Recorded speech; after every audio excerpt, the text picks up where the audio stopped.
para Deus, a minha adoração sobe.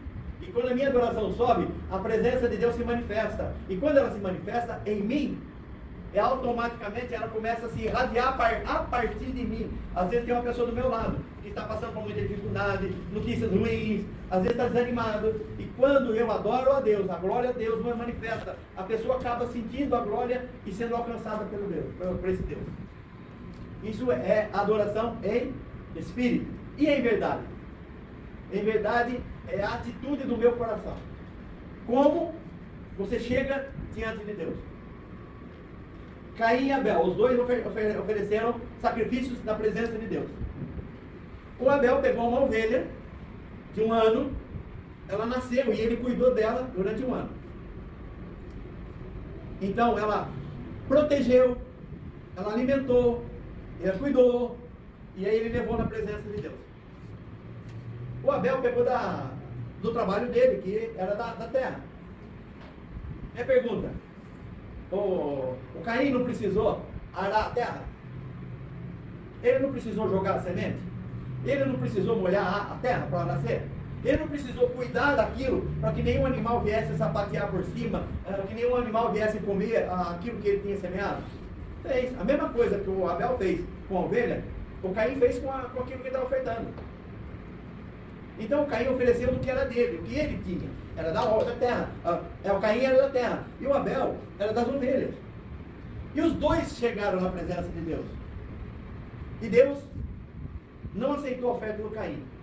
Todo mundo fala, é porque era da terra, é porque ele não tinha cuidado. Ele falou, você não tem que cuidar, faz uma horta na sua casa e quero ver se você não tem que cuidar da horta para você poder usufruir dela. Então você tem que cuidar. O trabalho é o mesmo. A diferença é a atitude do coração. Eu chego diante de Deus com reverência. Eu chego diante de Deus para adorar a Deus. Não para fazer para os homens. Não para ser glorificado. Ui, você está você viu como que ele canta, como ele toca. Oi, não, eu não faço nada para a pessoa ver. Eu faço para Deus. A única coisa que o pastor faz em cima do altar, que é para o povo, é ministrar a mensagem. Mas para ele ministrar a mensagem, ele precisou entrar na presença de Deus, buscar a direção, o que eu preciso falar. Por que o que eu preciso falar? Porque quando nós entramos, vamos ministrar uma palavra, você tem que pensar assim, ó, o que a pessoa pensa, precisa. Eu vou falar com ela. É uma coisa. Eu posso saber da dificuldade, já posso saber o que ela está passando. Uma coisa é eu conversar com ela e ministrar a palavra. Uma coisa é eu ministrar a palavra para 100 pessoas. O que cada um precisa? Como que cada um precisa ouvir? E a Bíblia diz que a palavra de Deus, ela se renova todas as manhãs. Então, quando onisciente, onipresente e onipotente, ele conhece todas as coisas e ele sabe como falar. Na mesma palavra que eu falo para ela, Deus vai falar com cada um de nós. Por quê? Porque ele conhece a necessidade. Quando ele falar, a entonação para ela é uma e para você é outra. Então, a única coisa que o pastor faz para o povo é ministrar a palavra. Mas na adoração é para Deus. Tocar instrumento é para Deus. Falar em línguas é para Deus. Orar é para Deus. Eu vou falar com Deus, daqui para cima. E quando eu me conecto com Ele, a glória se manifesta e ela começa a irradiar e alcançar as pessoas. Então Deus é Espírito. E Ele quer ser adorado com o coração verdadeiro. Significa qual é a atitude que você tem quando você vem para o culto. Ou qual a atitude do seu coração quando você dobra o joelho na sua casa, ou quando você senta lá na mesa da cozinha, ou no sofá da sala, que você vai ler a Bíblia e vai orar. Qual é a atitude? Muitas vezes eu posso fazer por fazer. Vou fazer porque eu preciso carimbar o cartão. Eu venho no culto domingo e falo para Deus assim, meu Deus, estou aqui. Durante a semana, o senhor lembra de mim, olha, estou aqui carimbando o cartão. Mas o coração da pessoa realmente quer estar aqui? Por isso que a palavra está dizendo, que os adoradores, Deus quer que os adoradores o adorem de verdade, com o coração voltado para Ele. Certo até aqui? Uma dúvida? Deus é trino, ou triuno. Não tem na Bíblia trindade. Trindade significa três. E Deus não é três, Ele é um só. Quando Deus disse lá no Gênesis, que Ele chegou e falou assim, façamos o homem a nossa imagem e semelhança, Deus nos criou igual a Ele. Não, mas Deus criou. Primeiro que é o Deus Criador. É o Espírito. Certo? Aí veio o homem, Jesus, homem. Por quê? Porque eu preciso ter contato, eu preciso pegar, eu preciso enxergar, as pessoas precisam me ver. E Deus agindo como Espírito. Então Deus nos criou um ser espiritual para ter ligação com Ele. Deus criou uma alma, uma emoção, uma razão, para ter contato entre o espírito e o meu físico. E Deus criou o meu físico para ter contato com o que é físico. Como eu disse, sempre digo na metanoia, é que assim, a maior arma que existe, Deus deu para nós. Eu tenho a maior arma? Sim, você tem a maior arma. É a palavra. A Bíblia fala, tudo que sair da minha boca, ela tem poder. Toda palavra que sai da tua boca, ela tem poder. Poder de vida e poder de morte. O que nós precisamos aprender é a controlar o que eu falo e falar segundo a palavra de Deus. O que significa que eu não posso amaldiçoar as pessoas. Eu tenho que abençoar as pessoas. Mas pastor, o cara pisou no meu calo. A Bíblia diz que para você orar pelos teus inimigos. Orar significa você entrar diante de Deus e falar para Ele assim, Pai, tem misericórdia dele. Uma outra coisa, quando nós fazemos a oração do Pai Nosso, no final dela, o que você faz? Perdoa as minhas vidas, meus pecados. Assim como eu perdoo. Agora mesmo você não estava querendo que Deus mandasse um raio na cabeça do teu inimigo, e você agora está falando assim, perdoa o meu pecado como eu perdoei o dele. Aí Deus fala, se você pedir para mandar um raio na cabeça dele, eu vou mandar na sua também. Então nós temos que trocar as palavras que saem da nossa boca. O que eu sempre digo na metanoia é, se eu abençoar, eu dou legalidade para Deus agir na vida da pessoa. Por pior que ela seja, por mais longe de Deus que ela esteja, toda vez que eu abençoá-la, que eu chegar para ela, Deus te abençoe, Deus tem um plano na sua vida, Deus te ama, eu estou falando para Deus, Deus, tem misericórdia dele e alcança ele. Mas e se eu amaldiçoar? Se eu amaldiçoar, eu dou legalidade para Satanás agir na vida da pessoa. Mas a Bíblia fala que nós temos que amar o nosso inimigo, temos que orar pelos nossos inimigos. Então Deus é um Deus trino. É um Deus que se manifestou de três formas. Ele agiu de três formas, de três características. Ele agiu para nos abençoar. Primeiro, ele se manifestou como que cria. O que é o Senhor, o que é o dono de tudo. Mas chegou na hora do homem ter um relacionamento com ele, ela falou assim, não, Moisés, é o seguinte, Moisés, ó, vamos lá em cima, tá, o monte está fumegando, a coisa está chacoalhando, eu estou vendo trovão. Eu não vou subir lá, sobe você lá e fala para o seu Deus que o que ele mandar eu faço.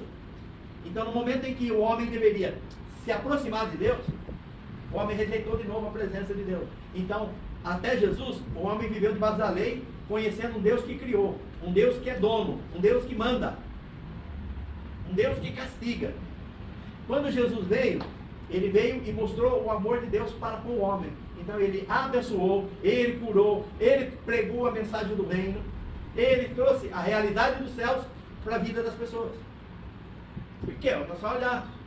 O que você quer? Ah, Senhor, eu quero ver. Então veja. Quando aquele cego chegou e Jesus cuspiu no chão e fez lodo e colocou no olho dele, segundo a Tanakh falada, é a palavra de Deus proclamada, dita de geração em geração, ela diz que o cara não tinha o globo ocular, era um buraco, 2 buracos que tinha na cara. Então Jesus fez lodo, encheu aquilo de lodo e falou para ele, agora você vai se lavar. Agora usa a sua fé e vai se lavar no tanque de Siloé. Eram mais ou menos 2 quilômetros. Só que o cego conhecia o caminho. E o cara saiu, foi lá, lavou. Imagina o tamanho do milagre. Deus criou um olho, 2 olhos, né? Criou os olhos, ligou todos os ligamentos, todos os filamentos que tem, para que ele voltasse a enxergar. Então Jesus trouxe a realidade dos céus para a terra. E depois que ele fez isso, ele liberou: agora recebam do meu Espírito. Ele falou para os discípulos: recebam do meu Espírito. Eles receberam o Espírito de Deus. E o Espírito de Deus tem passado de geração em geração. Eu creio, recebe o Espírito de Deus. Eu creio, recebe a presença de Deus. E aí, imediatamente, você passa a ter uma vida diferente. Vamos falar um pouco sobre os atributos de Deus. 3. Onisciente, onipotente e onipresente. Deus é onisciente. Ele sabe de todas as coisas. Hebreus 4,13 diz: nada em toda a criação está oculta aos olhos de Deus. Tudo está descoberto e exposto diante dos olhos daquele a quem havemos de prestar contas. Então Deus conhece todas as coisas. Não importa aonde você for, não importa o que você vai fazer, não importa o que você fale. Eu estou lá do outro lado do mundo. Deus está te vendo, Ele é o suficiente e Ele sabe o que você vai fazer. Deus é onipotente. Deus tem poder sobre todas as coisas.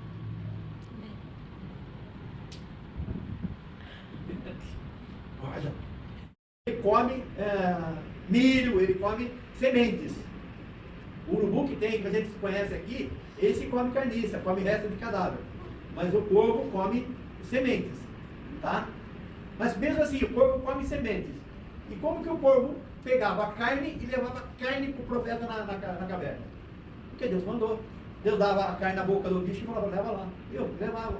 Mas e o dia que acabou a água do ribeiro? Deus falou para ele assim: sai daí e vai para Serepta. Eu já preparei uma viúva para cuidar de você. E quando chegou lá, o que ele fez? O azeite da botija não vai acabar e a farinha da panela não vai acabar. Os dois se multiplicaram por 3 anos e meio. Eles se viram a partir daquilo que estava na provisão de Deus. Então Deus, Ele é poderoso para cuidar da sua igreja. Você é a igreja do Senhor e Ele vai cuidar de você. Deus é onipresente. Salmo 139 diz assim: para onde poderia eu escapar do teu espírito? Olha, entendeu o que o salmista está dizendo? Para onde poderia eu escapar do teu espírito? Porque nós estamos falando que Deus é espírito. Não é o Deus homem, Jesus. Mas Ele está falando de como eu posso me esconder do teu espírito, da tua presença.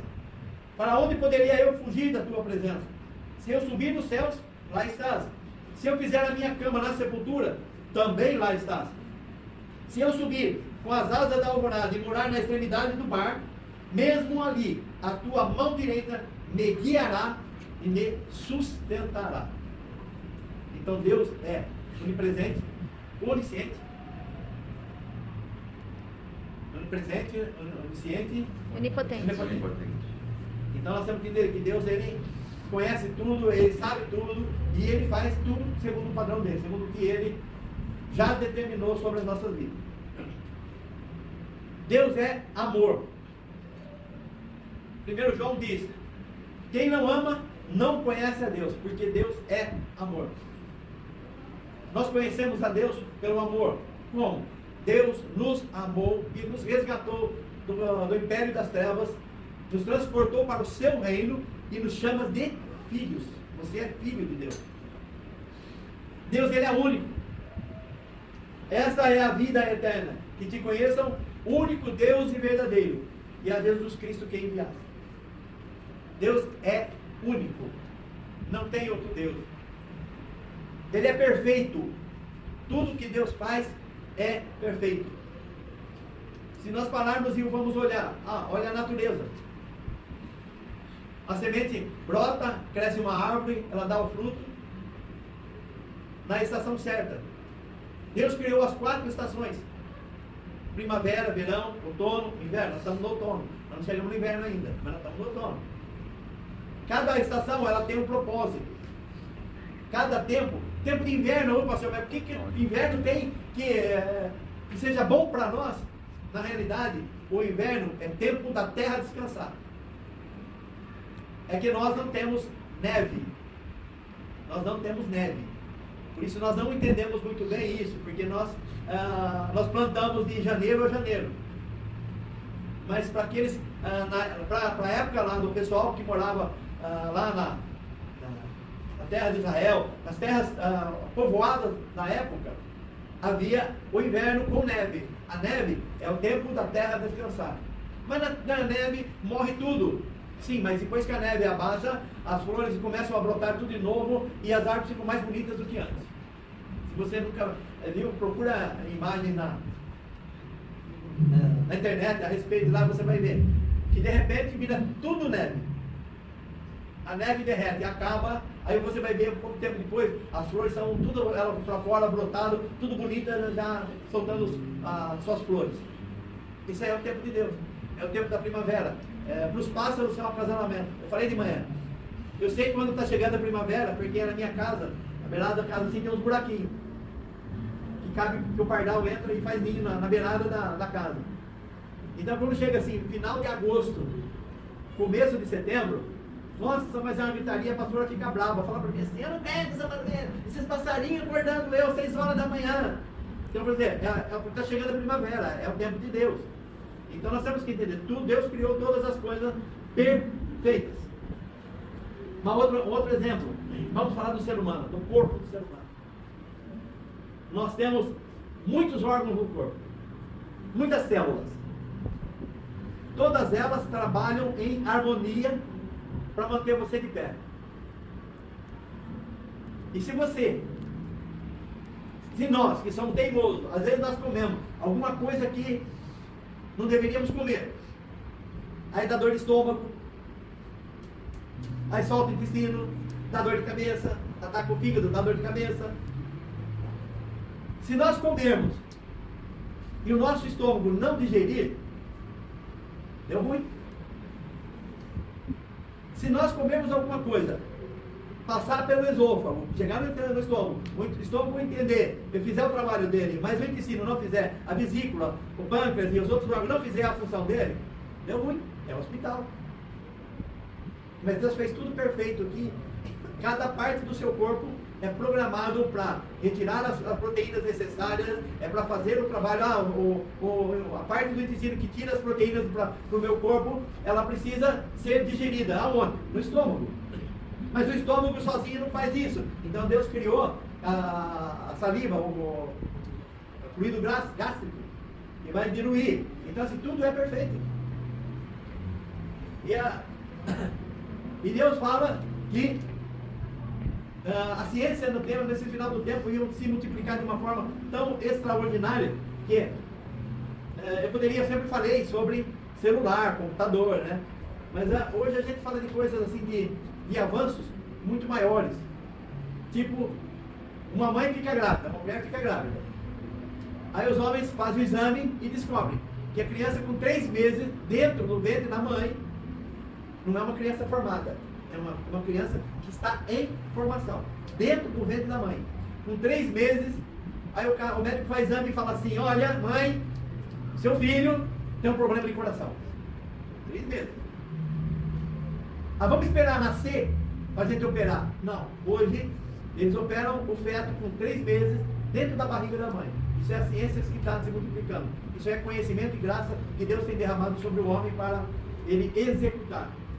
E Deus, quando o homem faz isso, ele consegue enxergar a grandiosidade de Deus. Onde Deus mora? A Bíblia diz que os céus é o trono de Deus e a terra o estrado dos seus pés.